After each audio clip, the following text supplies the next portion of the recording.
This will awaken all your senses and it's an easy preparation for any amateur cook. I'm taking about 3 large tomatoes because that is the primary flavor. Add about 3 cups of water, a little ping pong sized ball of tamarind, and cover and cook this till the peels of the tomatoes are separated. While that is cooking, I'm going to prepare a fresh masala for this rasam.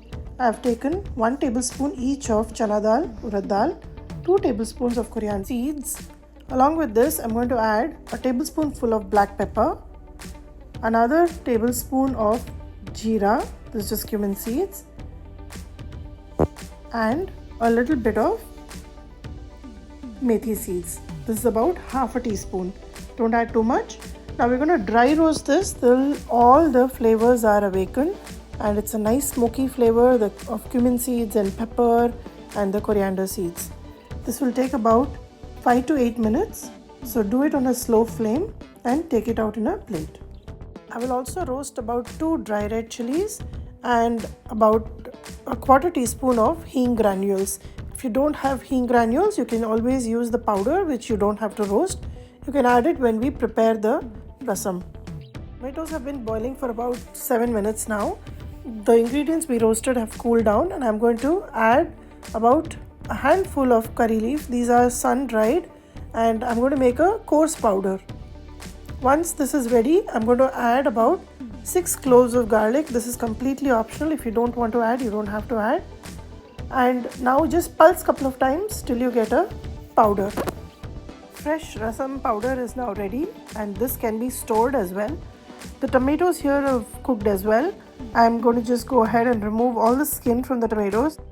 Right now the tomatoes are very hot and we'll have to allow it to cool down. So preparing this rasam, you can follow 2 different processes. Either you can put all this content in a mixie jar and make a smooth puree, or you can use a potato masher or a pav bhaji masher to mash it and make it chunky. In either ways, the taste will be great. If you don't mind the fibrous residue of the tomatoes, you can just mash it with the pav bhaji masher or your hands, or if you want a smooth puree, you can use the mixie jar. Make sure you do it once it's cooled. I've tried to mash it with my hands, but it's still too hot, so I'm going to use the pav bhaji masher. After doing this step, it is optional. If you would like, you can even filter and just take the essence of the tomato and tamarind. Now let's get on to making the rasam itself. I've taken a heavy bottom kadai here. I've added about 2 teaspoons of oil. I'm using peanut oil, and I've added 1 teaspoon of mustard seeds. Once that starts popping, I've added half a teaspoon of cumin seeds, 1 dry red chili which I've just crushed with my hand. Saute it for just a few seconds, and I'm going to add the powder that we made, the fresh rasam powder. Just saute it for again about 10 to 15 seconds, and now I'm going to add the tomato which is crushed. Mix it well.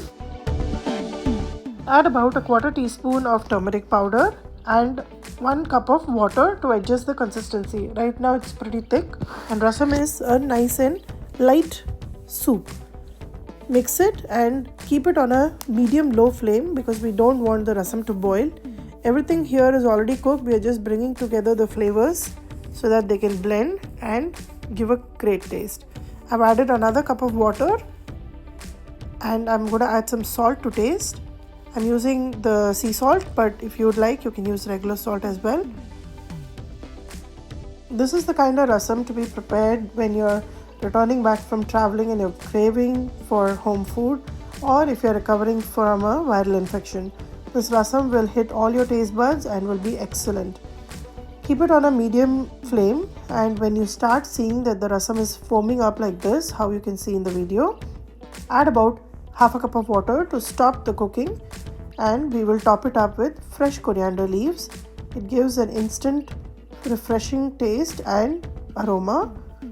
Along with this, I'm going to put 1 dollop of ghee and cover up to store the flavors within the vessel. This rasam is perfect, is enjoyed by everybody. Serve this rasam with some hot rice and some ghee and a sabji of your choice. If you don't have anything, it's just perfect as is.